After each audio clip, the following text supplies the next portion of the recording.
ಏನ್ ಮಗ ಬರಕ್ ಹೇಳ್ದೆ, ಏನ್ ಸಮಾಚಾರ? ಯಾಕೋ ಇಷ್ಟು ಬೇಜಾರಲ್ಲಿದ್ಯಾ? ಏನಾಯ್ತು? ಏನಿಲ್ಲ ಮಗ, ಒಂದ್ ಬಿಸ್ನೆಸ್ ಮಾಡ್ಬೇಕು ಅಂತ ಇದೀನಿ. ಮಾಡ್ಬೇಕೋ ಮಾಡ್ಬಾರ್ದು ಅಂತ ಕನ್ಫ್ಯೂಸ್ ಆಗ್ಬಿಟ್ಟಿದೀನಿ ಮಗ. ಮನೇಲಿ ಕೇಳೋಣ ಅಂತಂದ್ರೆ ಆ ಗುರೂಜಿ ಹತ್ರ ಹೋಗೋಣ, ಈ ಶಾಸ್ತ್ರ ಕೇಳೋಣ ಅಂತ ಒಬ್ರೊಬ್ರು ಅನ್ನೋದು ಮಾತಾಡ್ತಾರೆ ಮಗ. ಅದಕ್ಕೆ ನೀನೇ ರೈಟ್ ಪರ್ಸನ್ ಮಗ. ಮಾಡೋದಾ ಬೇಡವಾ ಅಂತ ಹೇಳು.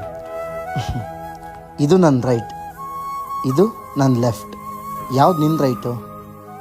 ನನ್ನ ರೈಟು ನಿನಗೆ ರೈಟ್ ಆಗಲ್ಲ, ನಿನ್ನ ರೈಟು ನನಗೆ ರೈಟ್ ಆಗಲ್ಲ. ಇದನ್ನೇ ಸೇಮ್ ಲೈಫಿಗೆ ಅಪ್ಲೈ ಮಾಡು. ಜೀವನದಲ್ಲಿ ನಂಗೆ ಸರಿ ಅನ್ಸಿದ್ ಯಾವುದೂ ನಿಂಗೆ ಸರಿ ಅನ್ಸಲ್ಲ. ಅದೇ ನಿನ್ ಕರೆಕ್ಟ್ ಅನ್ಸಿದ್ ಯಾವುದೂ ನಂಗೆ ಸರಿ ಅನ್ಸಲ್ಲ. ಯಾಕೆ ಅಂತ್ಯಾ? ನನ್ನ ಪ್ರಾಬ್ಲಮ್ಸೇ ಬೇರೆ, ನನ್ನ ಸಿಚುವೇಶನ್ಸೇ ಬೇರೆ, ನನ್ನ ಕಮಿಟ್ಮೆಂಟ್ಸೇ ಬೇರೆ.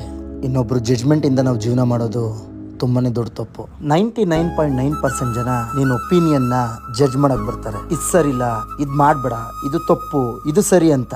ಆದ್ರೆ ನಿನ್ ಬಗ್ಗೆ ಅವ್ರಿಗೆ 1% ಗೊತ್ತಿರಲ್ಲ. ಸೊ ಯಾರ ಒಪಿನಿಯನ್ನು ಕೇಳಕ್ ಹೋಗ್ಬೇಡ ಮಗ. ಈ ಲೈಫು ನಿಂದು. ನಿನ್ಗೇನ್ ಕರೆಕ್ಟ್ ಅನ್ಸುತ್ತೆ ಅದನ್ನ ಮಾಡ.